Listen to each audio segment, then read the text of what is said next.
ইসলামের ইতিহাসে আল্লাহ রসুলের পরে হযরত উমরের শাসন ব্যবস্থা সমাজে দেশে খুব বেশি প্রচলিত। কারণ হযরত উমর উনি যে শাসন ব্যবস্থা কায়েম করেছেন, এই শাসন ব্যবস্থা ইসলামের ইতিহাসে স্বর্ণাক্ষরে লেখা আছে, ঠিক কি না?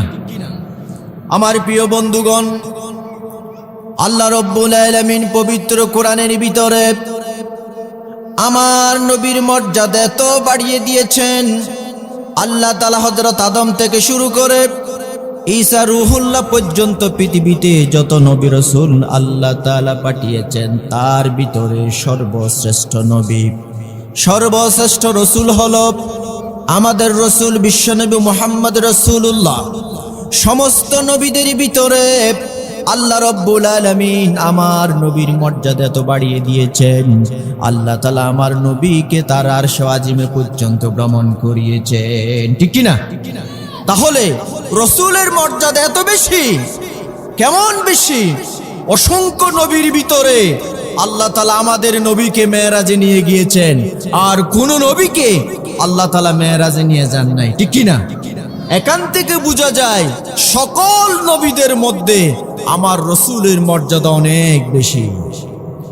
সাহাবীদের ভিতরে হযরত উমরের মর্যাদা অন্যান্য সাহাবীদের চেয়ে অনেক বেশি।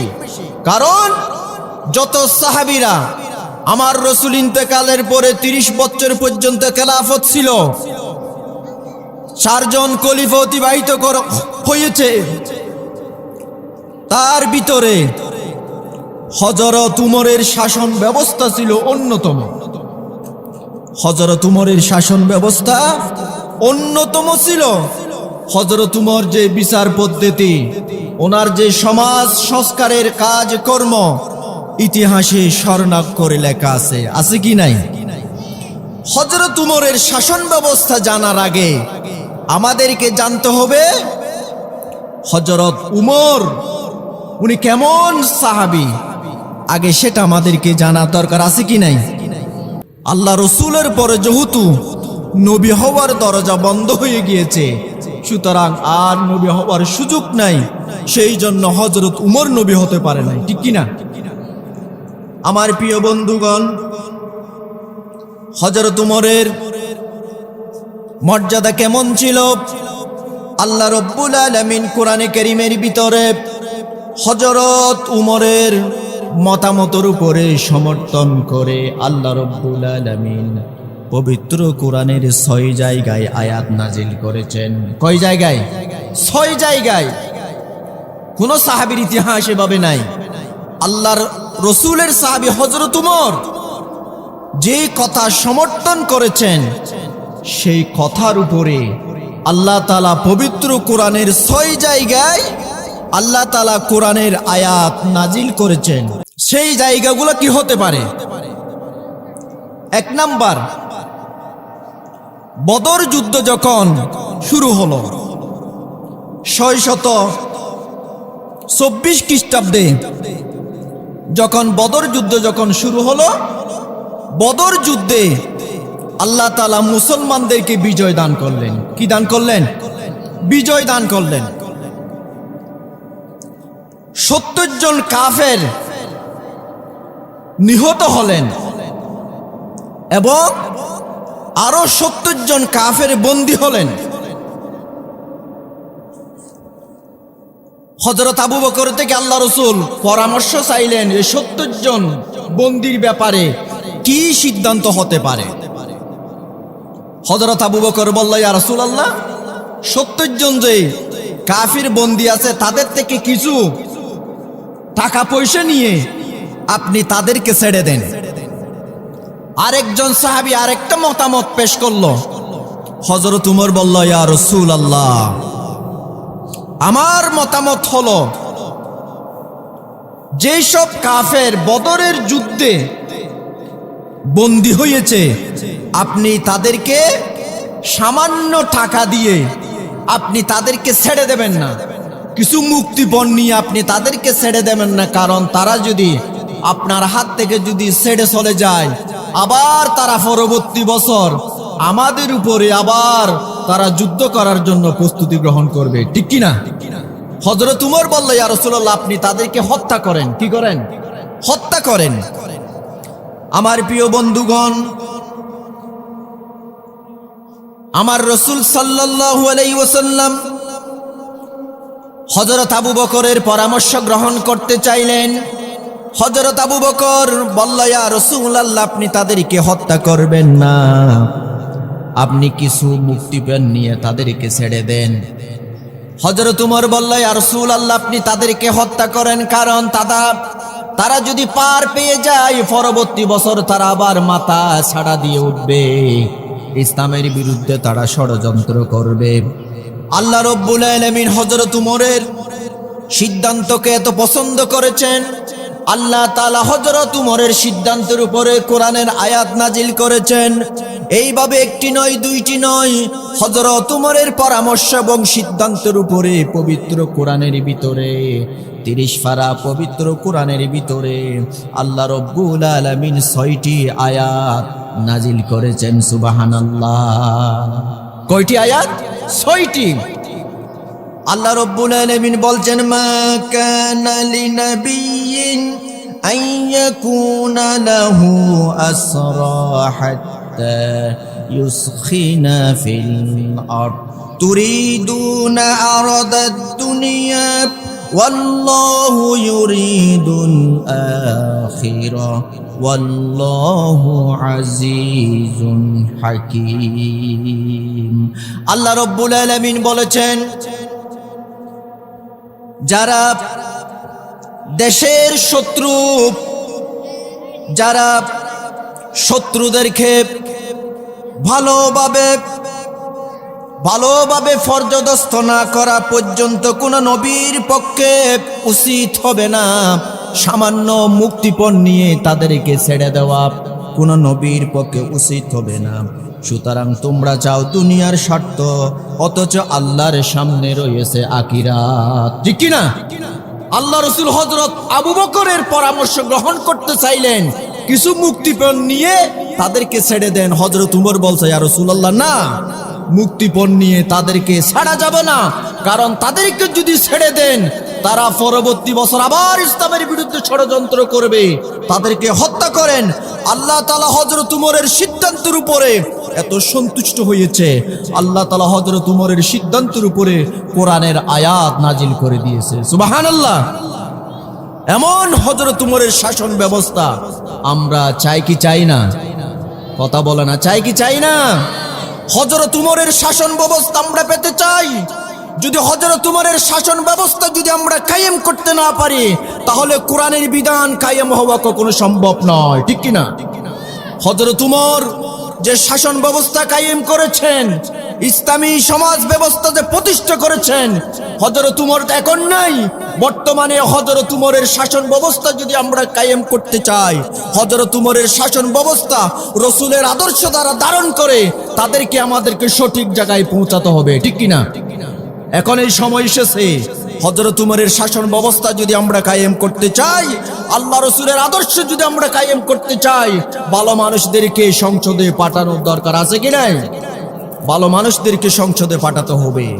সুতরাং হযরত উমর এমন সাহাবী ছিল, যেই হযরত উমরের এই শাসন ব্যবস্থার ব্যাপারে, হযরত উমরের সমর্থনের ব্যাপারে আল্লাহ তাআলা পবিত্র কোরআনের 6 জায়গায় আয়াত নাজিল করেছে। সুবহানাল্লাহ। 2 নাম্বার হলো, মক্কা বিজয় যখন হলো, 8ম হিজরিতে যখন মক্কা বিজয় হলো, প্রায় 16 লক্ষ সাহাবীদেরকে সাথে নিয়ে আমার রাসূল যখন মক্কা বিজয় করলেন, রাসূল সাল্লাল্লাহু আলাইহি ওয়াসাল্লাম মাকামে ইব্রাহিমের কাছে দাঁড়ালেন। আল্লাহ রাসূল যখন মাকামে ইব্রাহিমের কাছে যখন দাঁড়ালেন, হাজিরায় যেই জায়গায় গিয়ে নামাজ আদায় করে, মাকামে ইব্রাহিমের কাছে যখন আমার রাসূল দাঁড়ালেন, হযরত উমর বলল, ইয়া রাসূলুল্লাহ, আমরা মক্কা বিজয় করেছি, আমার মন চাই মাকামে ইব্রাহিমের কাছে একটু নামাজ আদায় করতে, আমার মন চাই। তখন তো মাকামে ইব্রাহিমের পাশে নামাজ পড়ার বিধান তখন ছিল না। হযরত উমর বলল, ইয়া রাসূলুল্লাহ, আপনি মাকাম ইব্রাহিমের পাশে দাঁড়িয়ে থাকলেন, আমার মন চাই মাকাম ইব্রাহিমের পাশে দাঁড়িয়ে আমি নামাজ পড়ি। আমার রসুল কোনো সিদ্ধান্ত দিতে পারতেছেন না, কারণ আল্লাহর পক্ষ থেকে তখন ওহী আসে নাই। আমার রসুল কি সিদ্ধান্ত দিবে? আল্লাহ রসুল উপরের দিকে তাকিয়ে আছে, আল্লাহর কোনো সিদ্ধান্ত আছে কিনা, আল্লাহর পক্ষ থেকে কোনো ফয়সালা আসতেছে কিনা। আমার রসুল আকাশের দিকে তাকিয়ে আছেন। মাকাম ইব্রাহিমের কাছে নামাজ পড়ার জন্য হযরত উমর যখন ইচ্ছা পোষণ করলেন, আল্লাহ রব্বুল আলামিনের নবী আকাশের দিকে তাকিয়ে আছেন, কখন সিদ্ধান্ত আসবে।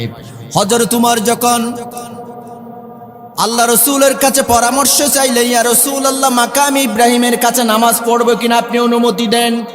আল্লাহ রব্বুল আলামিন সাথে সাথে হযরত জিবরাইল আলাইহিস ওয়াসাল্লামের মাধ্যমে সাথে সাথে ওহী নিয়ে পাঠিয়ে দিলেন, ইয়া রাসূলুল্লাহ, আপনার সাহাবী হযরত উমর যেই সিদ্ধান্ত নিয়েছে, আপনার সাহাবী হযরত উমর যেই মনের ইচ্ছা পেশ করেছে মাকাম ইব্রাহিমের কাছে নামাজ আদায় করার জন্য, আমি কোরআনের আয়াত নাজিল করার মাধ্যমে জানিয়ে দিলাম, আজকে থেকে মাকাম ইব্রাহিমটা সমস্ত মুসলমানের জন্য আমি নামাজের স্থান বানিয়ে দিলাম। সুবহানাল্লাহ। তাহলে হযরত উমর কেমন সাহাবী, যেই সাহাবীর সমর্থনের উপরে আল্লাহ তাআলা কোরআনের আয়াত নাজিল করেছে, ঠিক কি না? আল্লাহ রব্বুল আলামিন পবিত্র কোরআনের সূরা বাকারার 125 নম্বর আয়াতের ভিতরে বলছেন, وَإِذْ جَعَلْنَا الْبَيْتَ مَثَابَةً لِلنَّاسِ وَأَمْنًا وَاتَّخِذُوا مِن مَّقَامِ إِبْرَاهِيمَ مُصَلًّى। আল্লাহ রব্বুল আলামিন বলছেন, স্মরণ করো সেই সময়ের কথা যখন আল্লাহ রব্বুল আলামিন কাবাগরকে সমগ্র মানব জাতির জন্য নিরাপত্তার স্থান বানিয়ে দিয়েছেন এবং মাকাম ইব্রাহিমকে সমগ্র মুসলমানের জন্য নামাজের জায়গা বানিয়ে দিয়েছেন। তাহলে হযরত ইব্রাহিম আলাইহিস ওয়াসাল্লামের সেই ঘর কাবাগরটাকে আল্লাহ তাআলা নিরাপত্তা বানালেন এবং মাকাম ইব্রাহিমটাকে আল্লাহ রব্বুল আলামিন নামাজের স্থান বানিয়ে দিলেন, ঠিক কি না? এটা হচ্ছে কার পরামর্শে? হযরত উমরের পরামর্শে। আমার রাসূলও তখন জানতেন না নামাজ পড়বো কি পড়বো না, কিন্তু হযরত উমর যে সিদ্ধান্ত দিয়েছে, হযরত উমরের সিদ্ধান্তের উপরে কি নাজিল হয়েছে? কোরআনের আয়াত নাজিল হয়েছে। 3 নাম্বার হলো আল্লাহ রাসূল সাল্লাল্লাহু আলাইহি ওয়াসাল্লাম মাঝে মধ্যে আল্লাহ রাসূলের বাড়িতে হযরত উমর যেতেন। হযরত উমর রসুলের বাড়িতে যেতেন।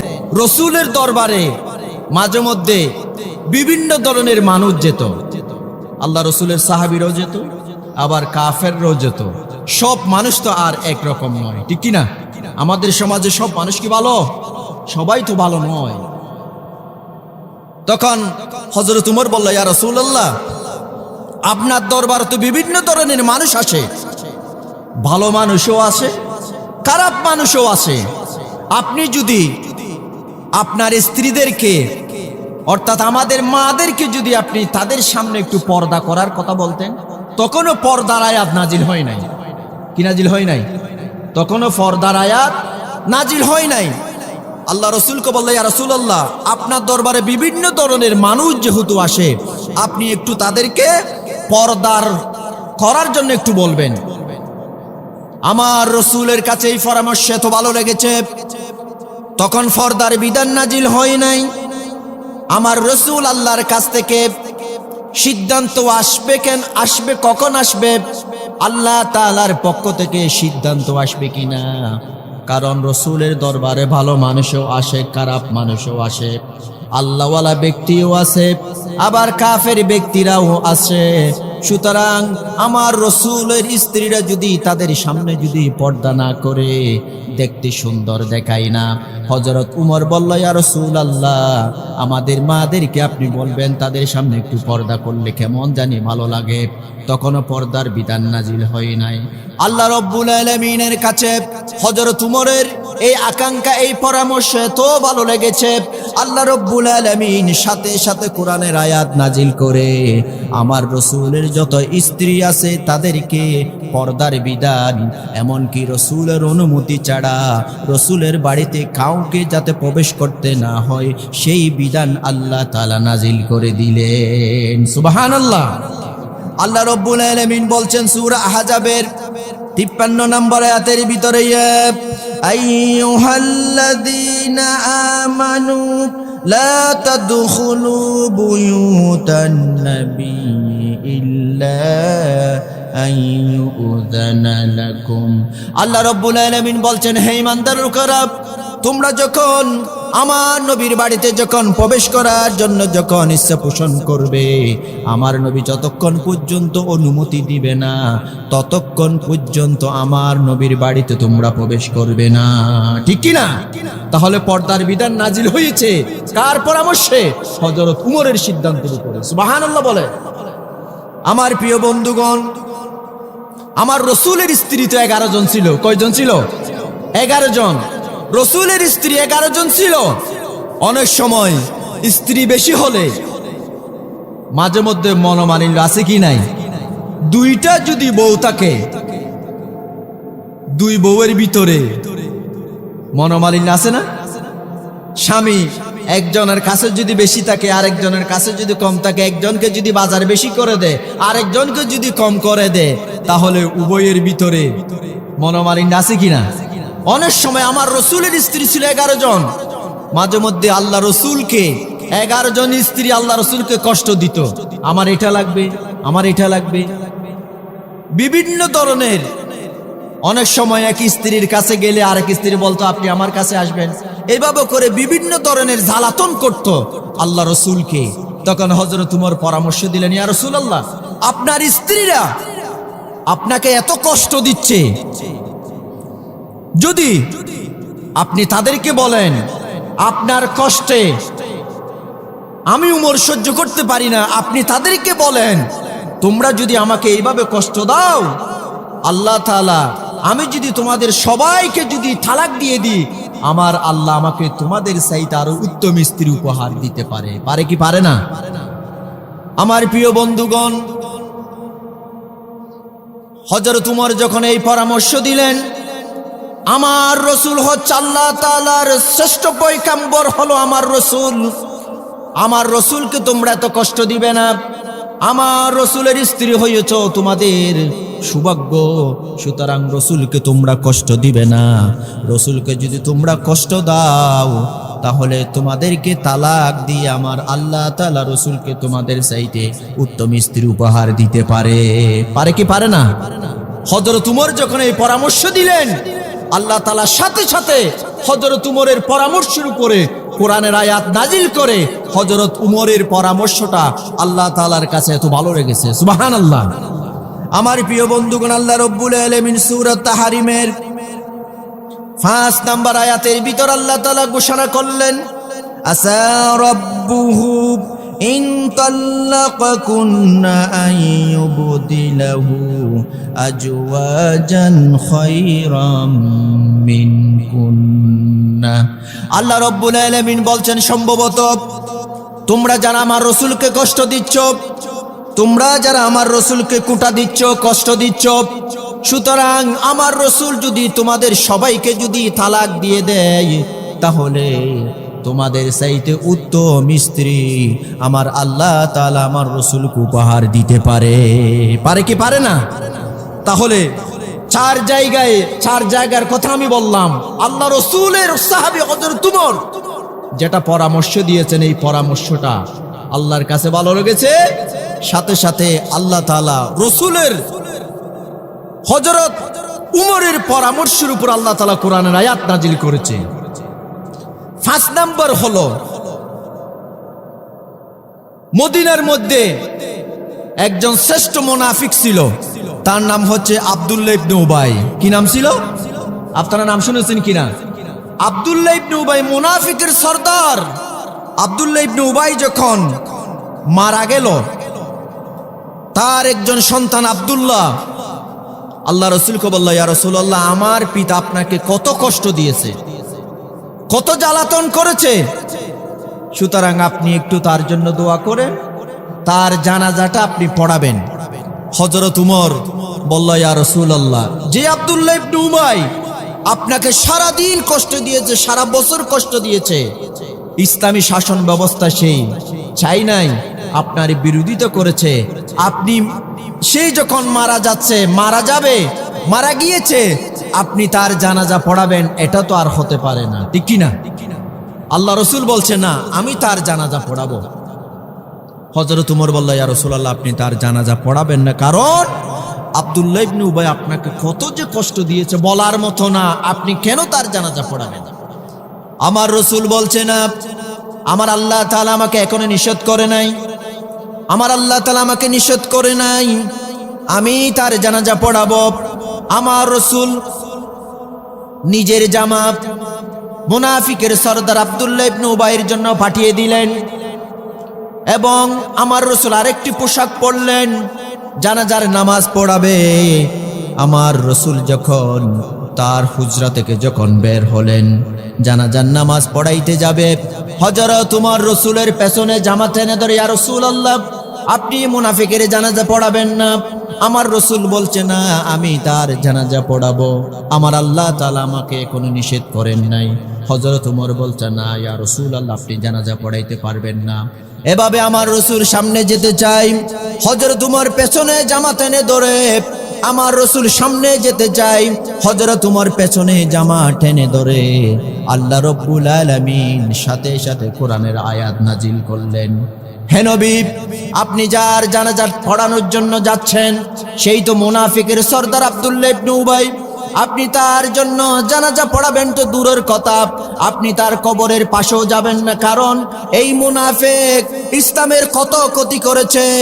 বদরের ময়দানে আপনাকে কষ্ট দিয়েছে, উহুদের ময়দানে আপনাকে কষ্ট দিয়েছে, কাফিরদের সাথে জোট বেঁধে আপনার বিরুদ্ধে ষড়যন্ত্র করেছে, আপনি কখনো তার জানাজা পড়াবেন না।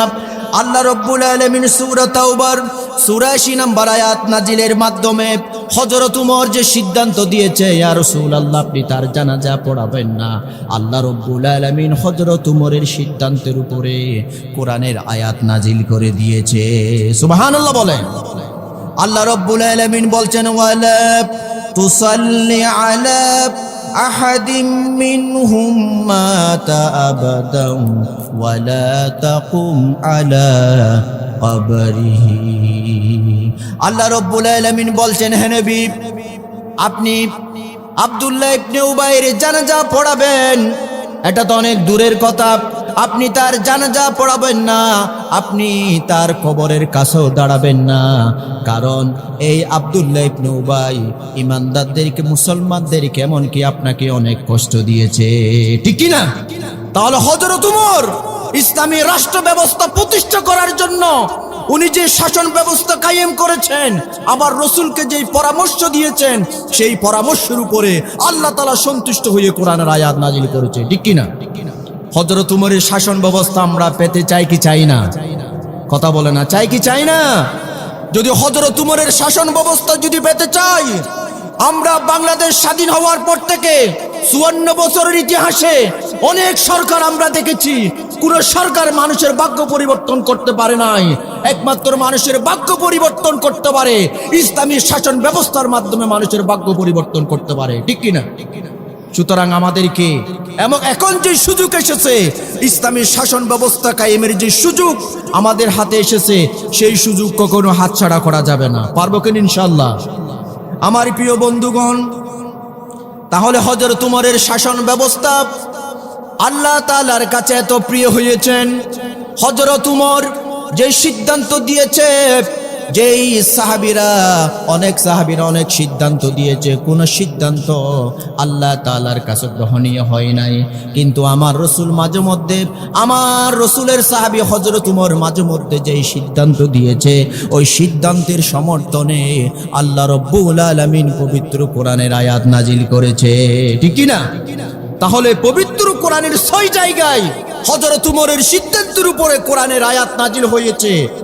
আমি ৫ নাম্বার পর্যন্ত বললাম, ৬ নাম্বার হলো হযরত ওমর রাদিয়াল্লাহু তাআলা আনহু দেখলেন সমাজে মদের প্রসার এইভাবে বেড়ে গেছে, মদ একসাথে নিষিদ্ধ হয় নাই, ৩ দফে মদ নিষিদ্ধ হয়েছে। কয় দফে? তিন ধাপে প্রথম ধাপ হলো আল্লাহ তাআলা বলছেন তোমরা মদ পান করো, তবে এই মদ পানের মধ্যে ভালোর চাইতে খারাপ বেশি। ভালোর চাইতে কি বেশি? খারাপ বেশি। আবার কিছুদিন পর আল্লাহ তাআলা আবার আয়াত নাজিল করলেন তোমরা নেশাগ্রস্ত অবস্থায় নামাজে দাঁড়াবে না। লা তাকরাবুস সালাত ওয়া আনতুম সুকারা, তোমরা নেশাগ্রস্ত অবস্থায় নামাজে দাঁড়াবে না। এখন সাহাবীরা তখনও মদ নিষিদ্ধ হয় নাই। দেখা যায় সাহাবীরা যখন মদ পান করে যখন নামাজে দাঁড়ায় তখন তারা সূরা পড়তে গিয়ে এক আয়াত পড়ে আর এক আয়াত বলে আরেক আয়াত পড়ে। জামিলা আছে কিনা? মানুষের ব্রেন ঠিক থাকে না।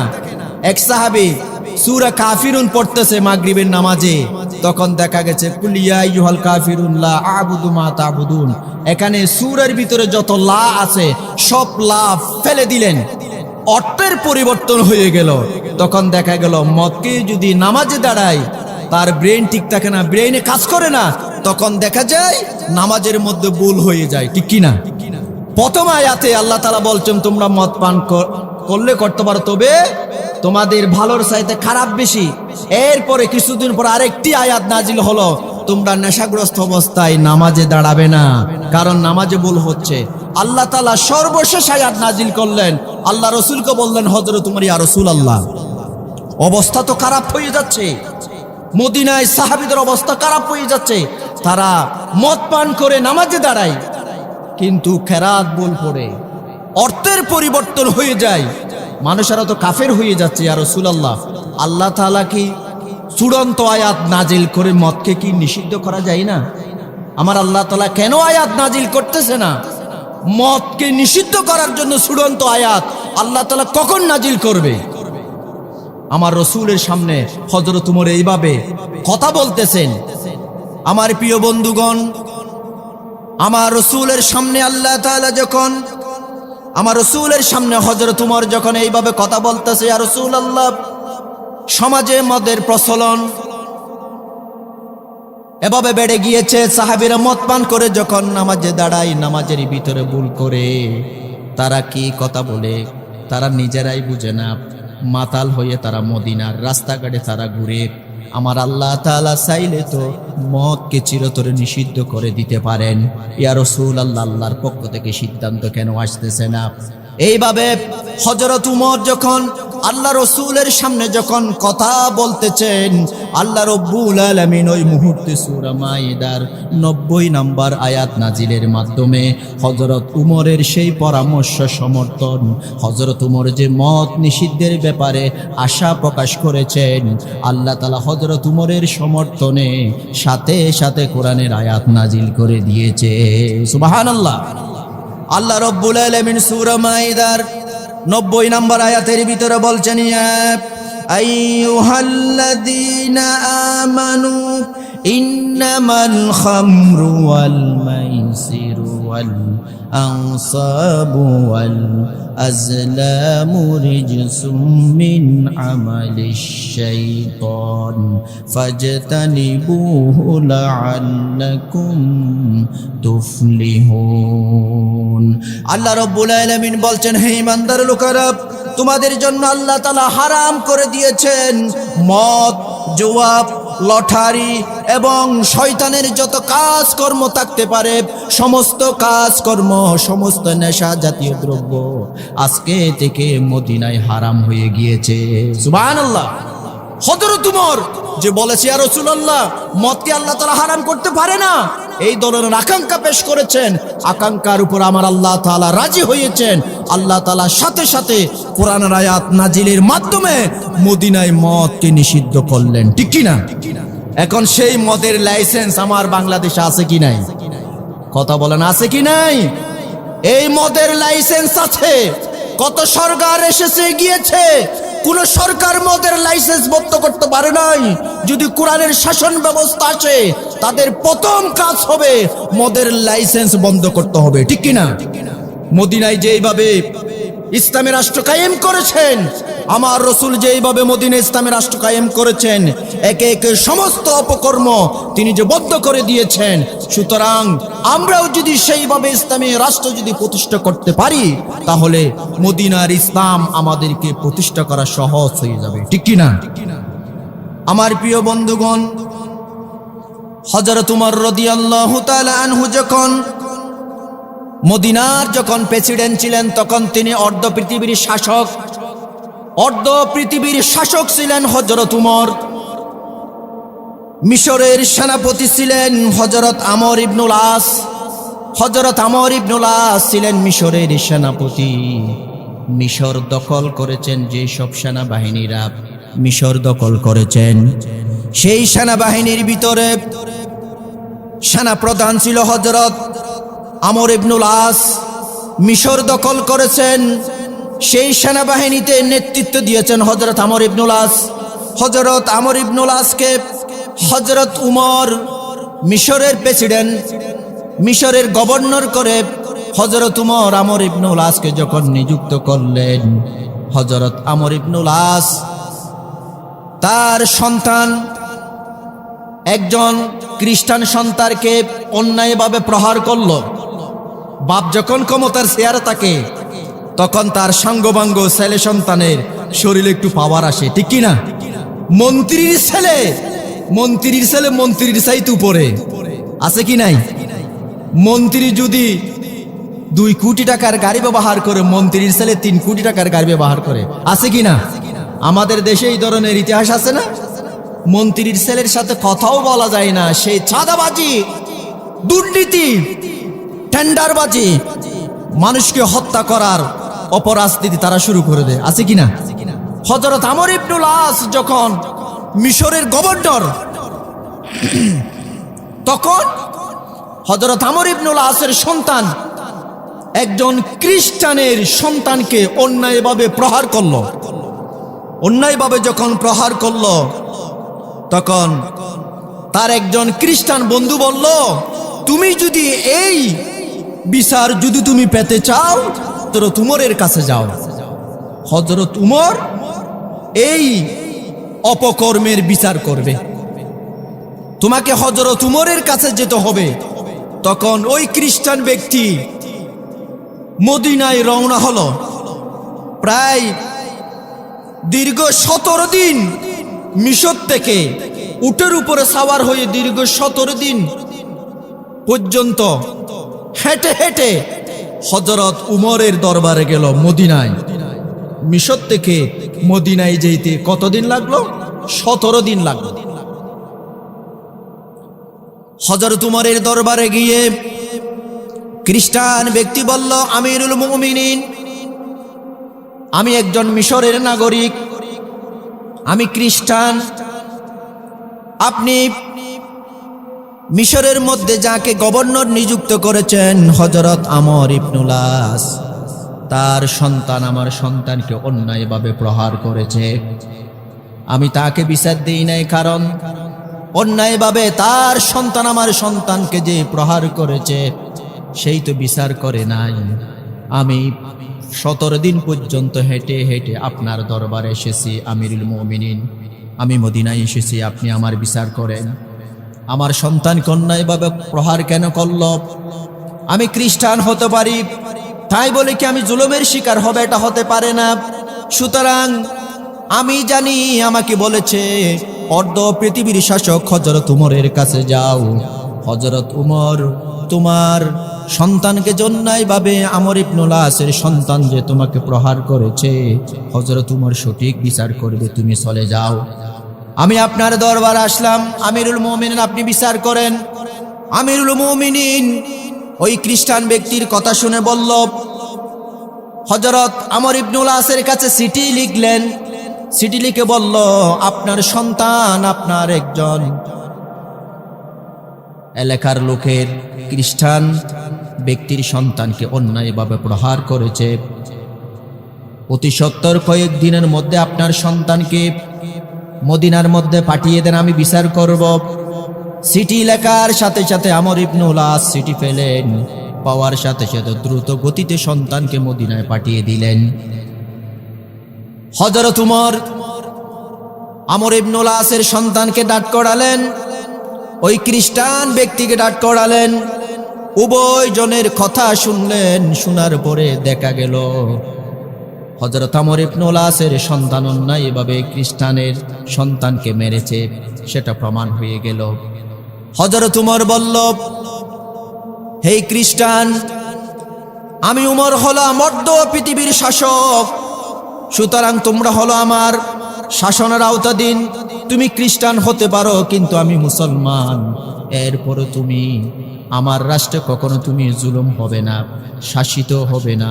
সুতরাং আমর ইবনুল আসের সন্তান যেইভাবে অন্যায়ভাবে যত প্রহার তোমাকে করেছে, তোমার সন্তানকে করেছে, আমি উমরের সামনে আমর ইবনুল আসের সন্তানকে তুমি তদ্রূপ তুমি প্রহার করতে থাকো। সুবহানাল্লাহ।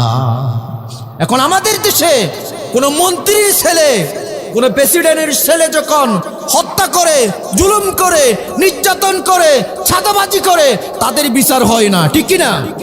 কোরআনের শাসন যখন আসবে, প্রেসিডেন্টের ছেলে হোক, রাজা বাচ্চার ছেলে হোক, প্রধানমন্ত্রীর ছেলে হোক, কোন ব্যক্তি অন্যায় করে পার পাবে না।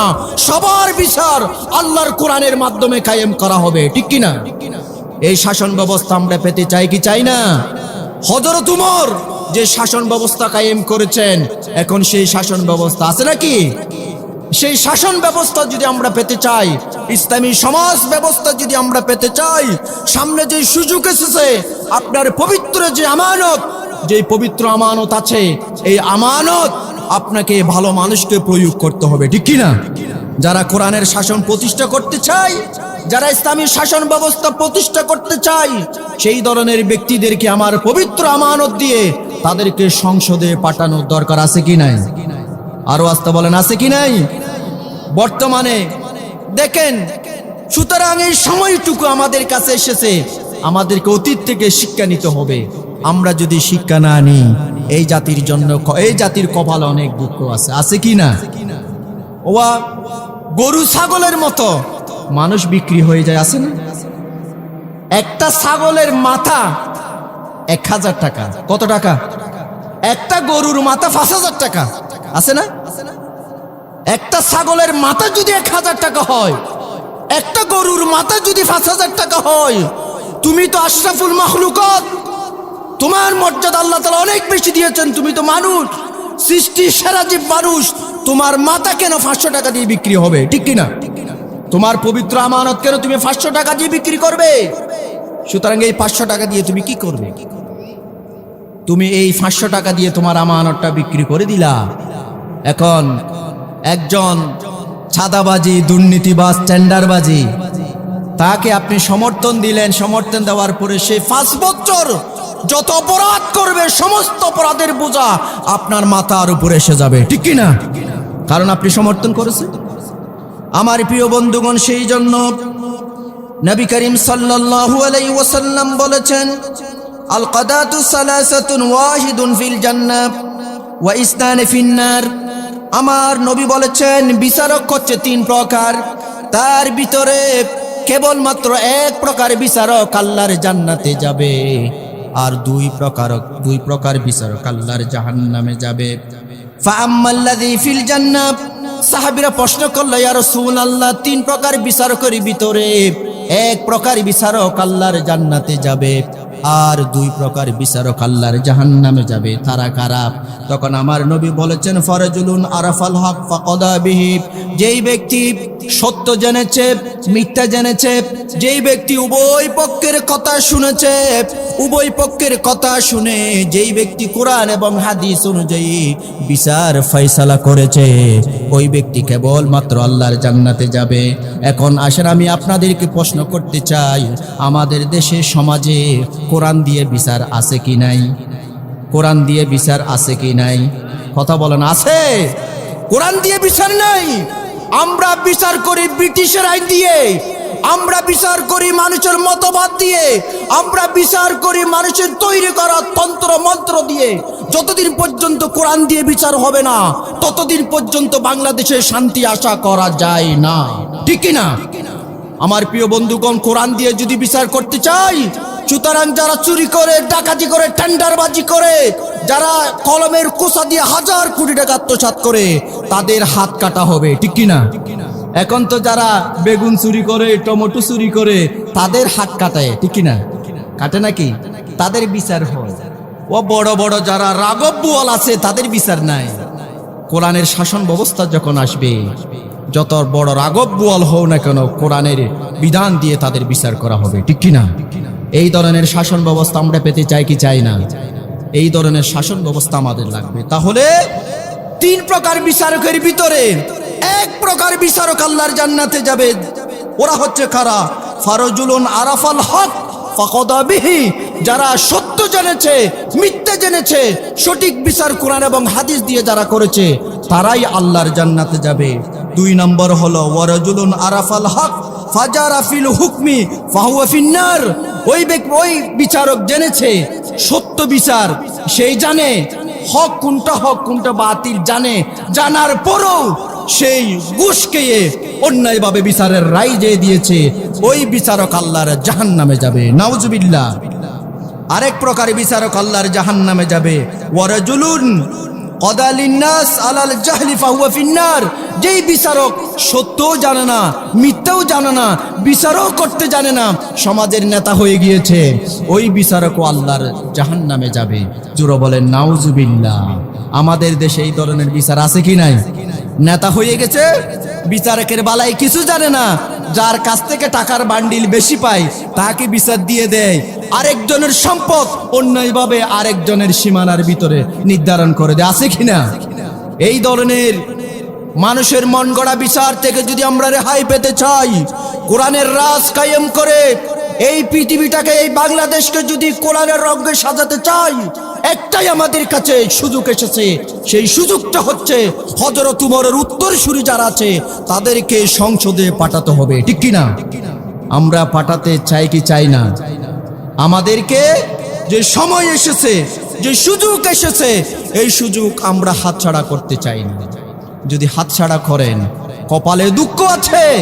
আল্লাহ তাআলা আমাদেরকে যে সুযোগ দিয়েছেন, হযরত উমরের শাসন ব্যবস্থা ইসলামের ইতিহাসে স্বর্ণাক্ষরে লেখা আছে। হযরত উমরের শাসন ব্যবস্থা, হযরত উমর শাসন ব্যবস্থা কায়েম করেছেন কোরআন এবং হাদিসের মাধ্যমে, ঠিক কিনা? এই কোরআন এবং হাদিসের মাধ্যমে হযরত উমর যে শাসন ব্যবস্থা কায়েম করেছেন, এই হযরত উমরের শাসন ব্যবস্থা যদি আমরা পেতে চাই, ইসলামী সমাজ ব্যবস্থা যদি আমরা পেতে চাই, আল্লাহর কোরআনের ছায়াতলে আসতে হবে। আল্লাহর কোরআনের ছায়াতলে না আসা পর্যন্ত বাংলাদেশে শান্তি বিরাজ হতে পারে না, ঠিক কিনা? আজকের আলোচনা হবে এটাই। কারণ আমরা বাংলাদেশ স্বাধীনের পর থেকে আমরা অসংখ্য বার অনেক দল ক্ষমতায় এসেছে, ভাগ্য পরিবর্তন হয় নাই। এখন যে সুযোগ এসেছে, সেই সুযোগটা আমরা কাজে লাগাতে চাই। পারবো কিনা ইনশাআল্লাহ? আল্লাহ তাআলা আমাদের সকলকে এই সুযোগ কাজে লাগিয়ে ইসলামী শাসন ব্যবস্থা কায়েমের অনুপ্রেরণা নিয়ে আমরা যাতে মাঠে ময়দানে কাজ করতে পারি, সেই তৌফিক আল্লাহ তাআলা আমাদেরকে দান করুক। জোরে বলেন আমিন। আমি এই বলে আমি আমার সংক্ষিপ্ত কথা শেষ করলাম। ওয়ামা তৌফিক ইল্লা বিল্লাহ। আসসালামু আলাইকুম ওয়া রাহমাতুল্লাহি ওয়া বারাকাতুহু।